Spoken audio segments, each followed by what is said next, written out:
You're embarrassing yourself, old man. Sit down and let the adults handle Thanksgiving. My daughter-in-law said that to me at my own dining room table in the house I'd owned for 23 years, surrounded by her friends who'd never paid a single bill inside these walls. She smiled when she said it. That smile was the last mistake she ever made in my home. Before we get into what happened next, please subscribe to the channel and drop a comment telling me what time it is where you are right now. It means more than you know. The smell of sweet potato casserole and roasting turkey had been filling the house since 4 in the morning. I'd been awake since 3:30, the way men my age tend to be, lying in the dark until the clock gave me permission to start moving. I padded downstairs in my robe and slippers, turned on the kitchen light, and got to work. Turkey, 22 pounds, brined overnight the way my late wife used to do it. Cornbread stuffing from her handwritten recipe card, the one I kept in the wooden box on the counter next to the coffee maker. Nobody else was awake. Nobody else had offered to help. I'd been cooking since 4. It was now almost noon. I'd heard footsteps upstairs around 9, heard my daughter-in-law's voice through the ceiling giving instructions about tablecloths and centerpieces. I heard my son's voice, agreeable and soft, the way it had become over the past 2 years. I heard their daughter, my granddaughter, running down the hallway. She was 9. She found me in the kitchen and stood on her tiptoes to peer at the stove. "Smells good, Grandpa?" "Gonna be the best one yet," I told her. She disappeared back upstairs. Nobody else came to check on the kitchen. I want to tell you something before I go further, because it matters. I am not a man who asks for help easily. I spent 31 years working for the county assessor's office in Hamilton County, Tennessee, the last 12 as chief assessor. I raised my son mostly alone after his mother passed in 2009. I paid off this house in 2016. I am not the kind of man who makes noise about what he does or what he's owed, but I am also not the kind of man who forgets. My son had called me 26 months before that Thanksgiving. He was 41 years old and he was crying, which I had not heard since his mother's funeral. His landscaping company had gone under. A bad contract with a commercial developer, equipment loans he couldn't service, workers he couldn't pay. The whole thing collapsed in about 6 weeks. He and my daughter-in-law had a house they were renting, a car payment, and their daughter's private school tuition. He said, "Dad, I don't know what to do." I said, "Come home." Simple as that. They arrived on a Sunday in September with a moving truck and hollow eyes. My daughter-in-law hugged me in the driveway and said, "Thank you so much. This is just temporary. We'll be out of your hair in no time." My son shook my hand the way he always did, firm and a little formal, even with me. I showed them the 2 guest rooms and told them to make themselves comfortable. The first 6 months were fine. My son applied for jobs every day. My daughter-in-law handled their daughter's school runs and kept her room tidy. We had dinner together most nights. It was crowded and sometimes awkward, but it felt like family, which I hadn't had under this roof in a long time. Month 7 was when things started to shift. My daughter-in-law began redecorating. Not dramatically at first. She moved a lamp. She replaced the kitchen hand towels with ones she'd bought. She put a new shower curtain in the main bathroom without asking. Small things. I told myself she was nesting, making herself comfortable, which was understandable. Then she rearranged the living room furniture while I was at my woodworking class one Tuesday morning. I came home and my reading chair, the one I'd had for 15 years, was pushed into the corner near the back window. I moved it back. She moved it again the following week. "It just flows better this way," she said, when I mentioned it. "I've been sitting in that chair in that spot for 15 years, I said. She gave me a patient smile, the kind you give to someone who doesn't understand something obvious, and changed the subject. Month 11, I was watching the news after dinner when my daughter-in-law walked in, looked at the television, and picked up the remote from the arm of my chair. She changed the channel without asking. I said her name. She said, "Sorry, did you want something?" in a tone that made the question sound like an imposition. I said I was watching the news. She said she needed to watch something with her daughter and turned up the volume. I went to my bedroom and read a book. I want you to understand the pattern, because it's important. It wasn't any single thing. It was the accumulation. The way she stopped saying thank you somewhere around month 8. The way my son stopped defending me when she spoke over me at dinner. The way their daughter started treating the house like it was entirely hers, leaving shoes and backpacks everywhere, never picking up after herself, and nobody correcting her. The way my kitchen became something I had to navigate around other people's schedules to use. Month 15. I overheard my daughter-in-law on the phone in the backyard. I wasn't eavesdropping. I was getting the mail from the box by the garage, and the window was open. She was talking to someone, her sister, I think, and she said, "Living with his father is fine. It's just that the man has no idea how to share space. He treats it like his personal kingdom." I stood on the driveway for a moment with the mail in my hand. Then I went inside and put on a pot of coffee. Month 18. They got a dog without asking me, a large breed. The dog destroyed 2 pieces of furniture and urinated on the hardwood floor in the hallway before they got it trained. When I brought this up, my daughter-in-law said, "We're working on it. It takes time." When I said they should have asked me first, my son said, "Dad, come on. It's just a dog." That was the first time I thought seriously about what I was going to do. I started keeping records around month 20. Old habit from my county work. I went back through my bank statements and started documenting.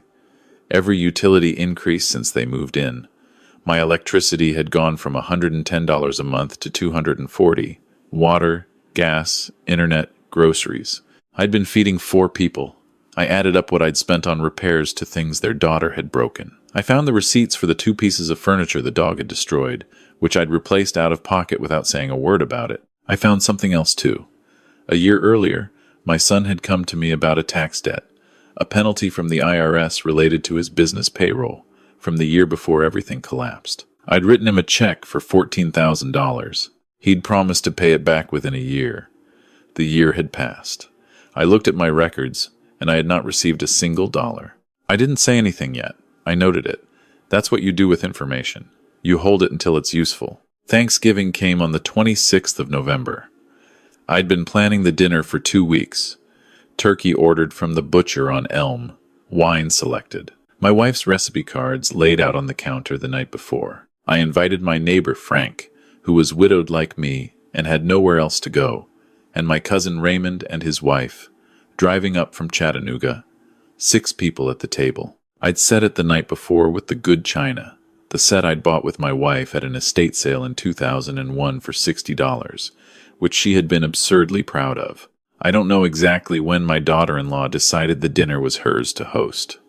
I didn't receive a memo. What I noticed was that sometime around 11 in the morning, her friends started arriving.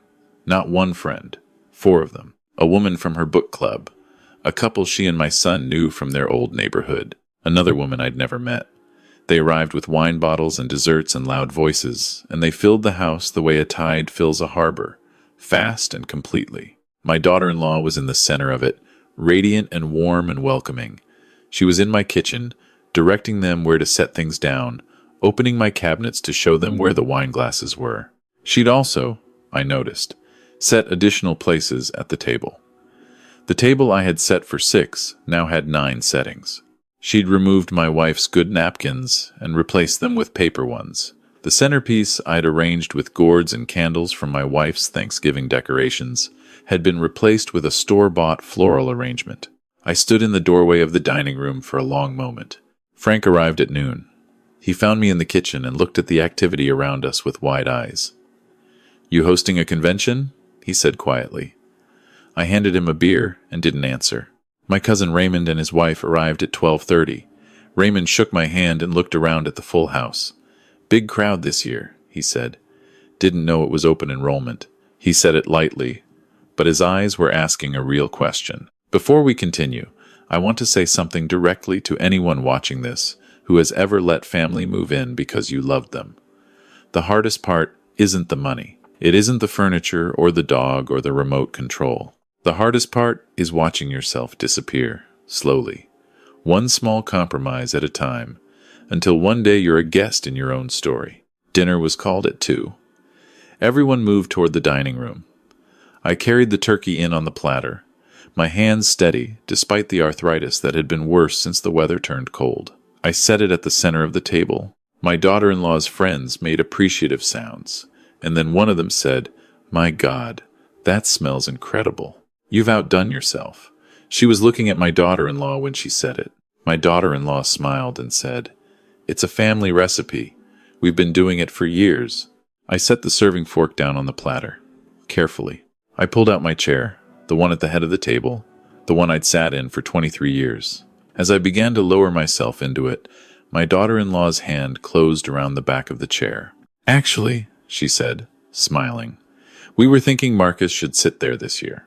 Marcus was one of her friend's husbands, a large man who'd arrived with a bottle of bourbon and a lot of opinions. "You'd be more comfortable over here." She gestured toward a chair near the middle of the table, between two of her friends, facing away from the window. I straightened up. I looked at my daughter-in-law. She was still smiling. "You're embarrassing yourself, old man. Sit down and let the adults handle Thanksgiving." She said it quietly, which was almost worse. Quietly and pleasantly, the way you'd tell a child to stop fidgeting in church. Several of her friends heard it. Frank heard it. Raymond heard it. My son stared at his plate. My granddaughter looked up from her phone, and something that had been bending for 26 months finally went completely still. I straightened fully. I said, "Excuse me for a moment." My voice was level. I walked out of the dining room, through the living room, and into my study. I opened the second drawer of my filing cabinet. I removed a manila folder. I walked back to the dining room. Every eye in the room followed me. I stood at the head of the table, next to my chair, and I opened the folder on the placemat in front of me. "I want to read something," I said. "This is the deed to this property. You can see my name on line 4. I purchased this house in October of 2001, and I have paid every mortgage payment, every property tax, every utility, and every repair bill for 23 years. I want everyone at this table to understand whose house they're eating in." Silence. Not comfortable silence. The kind that has weight. My daughter-in-law's smile had not entirely disappeared. It had just changed shape. "Nobody's disputing that," she said. "We're all just trying to enjoy Thanksgiving." "Then you'll understand," I said, "when I ask you and your guests to leave my home." The smile disappeared completely. "I'm giving you 1 hour. Pack what you can carry. You can arrange to get the rest later." I looked at my son. He hadn't lifted his eyes from the table. "Both of you, what happened in the next 10 minutes reminded me of something I once saw when I was a boy, when my father turned on the kitchen light at midnight and the room had been full of roaches. The speed of it. Marcus and his wife had their coats before I finished my second sentence.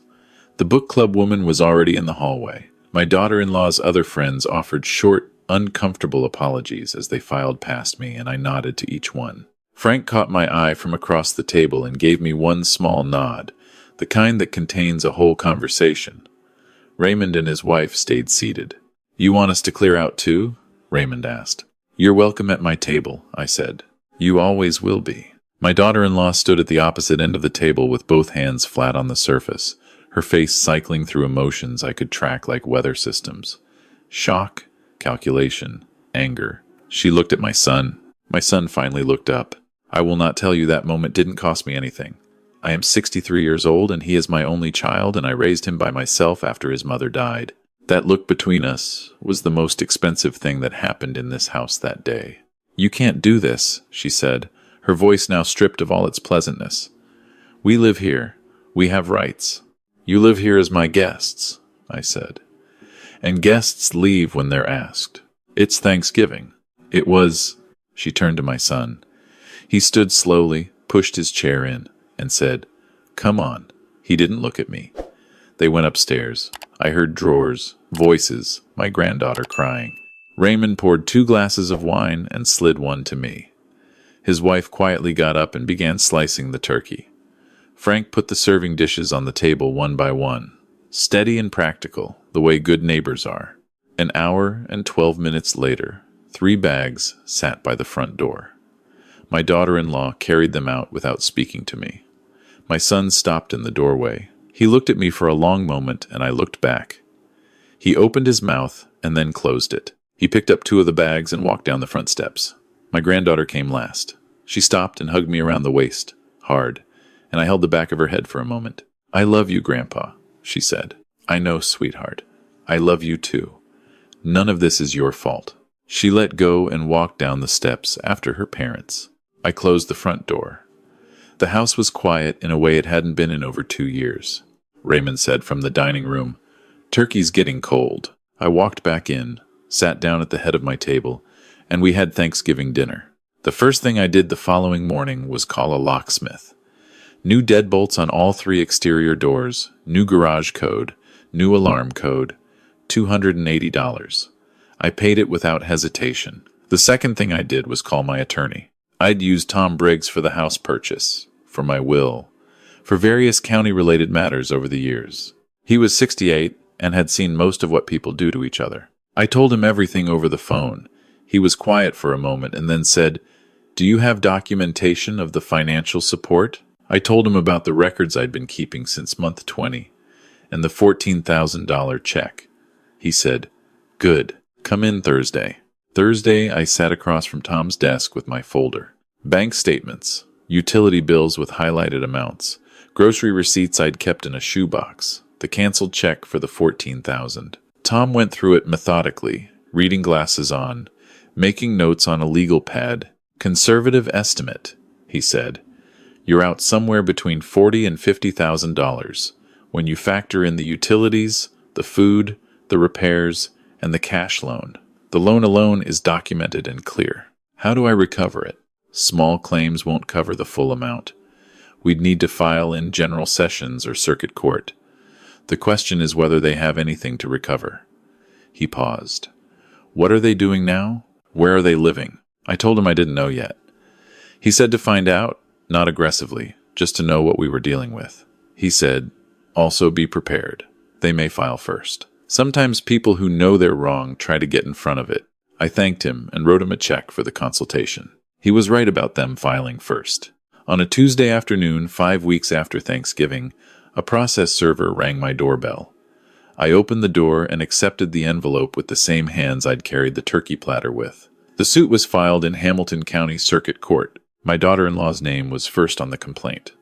They were claiming that their 26 months of residence had established tenant rights. They were seeking to prevent what they called unlawful eviction. They had attached a sworn statement claiming they had made substantial improvements to the property. I sat in my reading chair, the one that was back in its proper position by the south window, and I read the complaint twice.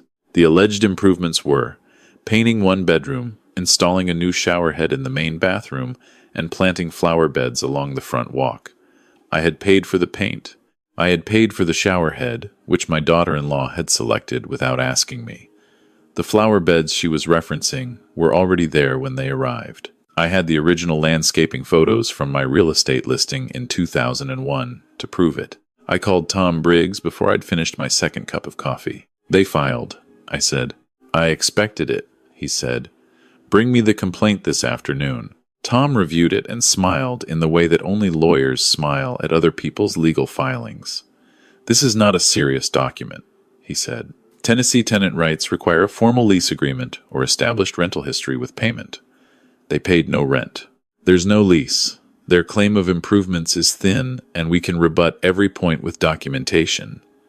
He paused. "However, I want to file our counter-complaint at the same time we respond. Hit them on 2 fronts simultaneously. Do it." The hearing was set for 8 weeks out. In January, before Judge Patricia Holloway, in Division 3 of Hamilton County Circuit Court. I spent those 8 weeks doing 2 things. The first was living well in my own house. I cooked what I wanted, watched what I wanted, sat where I wanted. I had Frank over for dinner twice a week. Raymond came up for a weekend and we drove up to Lookout Mountain. Something I'd been saying I'd do for years, and hadn't because the house had always felt like it belonged to everyone else. The second thing I did was make a phone call. I had done some asking around in the weeks after Thanksgiving, quietly, through people who knew people. What I'd learned was that my son had found part-time work at a supply company, which was honest work and I respected it. What I'd also learned was that my daughter-in-law had been telling people in their social circle a version of events in which I was a controlling, vindictive man who had thrown his family out on Thanksgiving for no reason. I also learned something else. Before they'd moved in with me, they'd rented a house from a landlord named Gerald Watkins. Gerald and I had met once, briefly, years ago at a neighborhood association meeting. I looked up his number and called him on a Wednesday evening. He answered on the second ring. I introduced myself and explained the connection. There was a long pause, And then Gerald Watkins said, "How much did they owe you when you put them out?" When I told him, he made a sound that was not quite a laugh. He told me that when my daughter-in-law and son had vacated his rental property 2.5 years earlier, they had left the place in poor condition and departed owing 4 months of back rent, totaling $6,000. He'd had to pursue them through small claims court.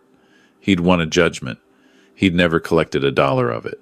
I asked if he'd be willing to provide a written statement about that history if it became relevant to our case. He said he'd be happy to. He said he'd been waiting for someone to call him about them for 2 years. Tom added Gerald's statement to our response filing. The day of the hearing was cold and clear, the kind of January morning in Chattanooga that feels like the air itself has been laundered. I dressed in my good charcoal suit. Tom met me at the courthouse at 8:30. We rode the elevator to the 3rd floor and found our courtroom. My son and my daughter-in-law were already there. She was dressed professionally, which I noted. She had a young attorney with her, a man who looked recently graduated and slightly overwhelmed by his own briefcase. My son sat beside her in the kind of stillness that I recognized. He was somewhere else entirely. My granddaughter was not there. I'd expected that. When Judge Holloway took the bench, she was a compact woman in her 50s with the focused expression of someone who had scheduled 6 other hearings that day and intended to get through this one efficiently. She reviewed the filings, then looked at the plaintiff's attorney over her reading glasses. "Counsel, your clients claim tenancy rights based on 26 months of residence. Do you have any documentation of rent payments, a lease agreement, or any written arrangement establishing tenancy?" The young attorney said, "No written lease, Your Honor, but an implied agreement. An implied agreement requires evidence of consideration on both sides. What did your clients contribute to the household?"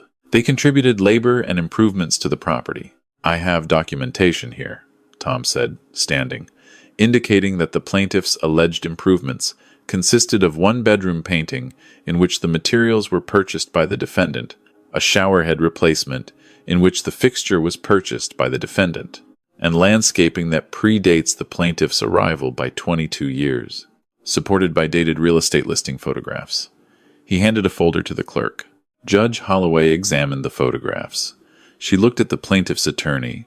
"Do you have any response to this documentation?" The young attorney looked at his briefcase and said nothing that helped him. Judge Holloway's voice didn't rise or lower. It just got more precise. "Tennessee law does not recognize tenancy without consideration.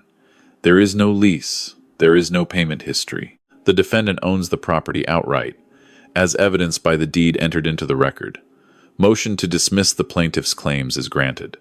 She paused, looked at the countercomplaint. "Now, the defendant's counterclaim for recovery of $14,000 in documented loans." "Counsel?" Tom walked her through the canceled check, the written text messages in which my son had acknowledged the debt and promised repayment, and the date by which repayment had been promised, which had passed 14 months ago. It took 22 minutes total.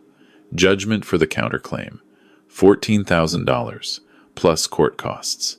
Payment plan to be established based on current income. In the corridor outside, my daughter-in-law stood very still for a moment, and then walked to the window at the end of the hall and stood with her back to the room. Her attorney said something to her quietly, and then left. My son stood alone for a moment in the middle of the corridor, and then he walked toward me. Tom stepped slightly to the side. My son looked at me. He looked older than 41.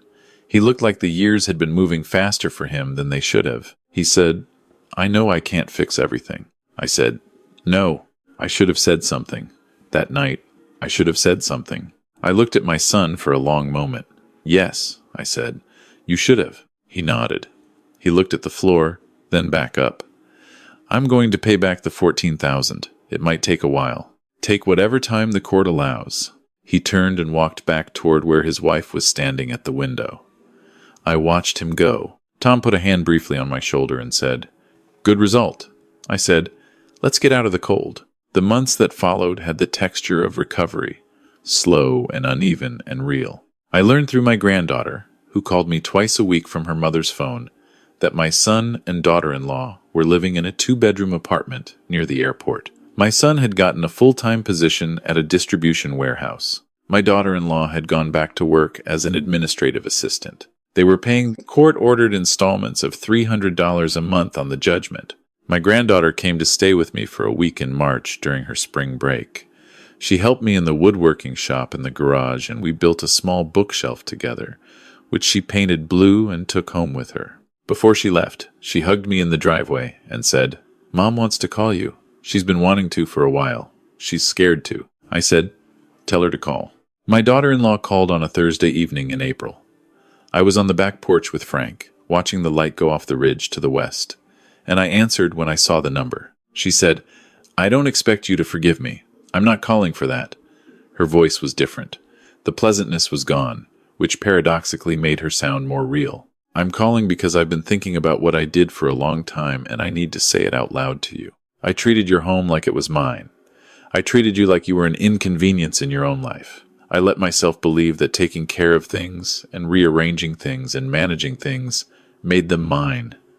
And I was wrong. And I was cruel to you in front of people on Thanksgiving, and that was unforgivable." I let the word hang there for a moment. "It's not unforgivable," I said, "but it's not forgotten either. Those aren't the same thing." She was quiet. "You're paying the judgment," I said. "My son is working. You're managing. That matters more to me right now than anything you can say." "I know. Take care of my grandchild." "I will," she said. "I promise." We hung up. Frank looked at me from his chair. I set the phone on the porch railing and picked up my glass. "How'd that go?" he said. "About as well as those things go," I said. He nodded, and we watched the ridge go dark. Here's what I know now that I didn't understand completely before any of this started. There is a version of kindness that is actually a slow form of self-erasure. I let people I loved reduce me, one small thing at a time, because I told myself that family absorbs these things, that it would pass, that patience was the same as strength. It isn't. Patience without a limit isn't patience. It's absence.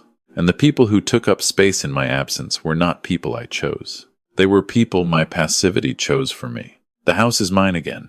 My chair is in its place by the south window. My wife's recipe cards are in the wooden box by the coffee maker. The deed is in the second drawer of my filing cabinet, the way it has been for 23 years. I cook what I want on the mornings I wake up early, which is most mornings, because that is what men my age do. My granddaughter is coming again in June for 2 weeks. We're going to build a bench for the backyard, something that will be there after both of us are gone, which is the real purpose of building things. My son called last week. We talked for 20 minutes about baseball, which we haven't done in years. He didn't apologize again. He didn't have to. Some things are said more clearly by showing up than by speaking. I'll take what I can get and give it the time it needs to become something real. The scales are not fully balanced. I'm not sure they ever will be. But balance was never really the point. The point was to stop disappearing. The point was to remember that a man's home is not just a building he owns. It's the space in the world where his life is stored. Every room, every piece of furniture, every smell, from the kitchen in the early morning. That space belongs to him. And when he lets it be taken quietly, piece by piece, he doesn't just lose a house. He loses the place where he knows who he is. I am not lost anymore. If this story meant something to you, please like it, subscribe to the channel, and tell me in the comments what time it is where you are, and whether you've ever let someone make you small in your own space. I read every comment. Thank you for being here.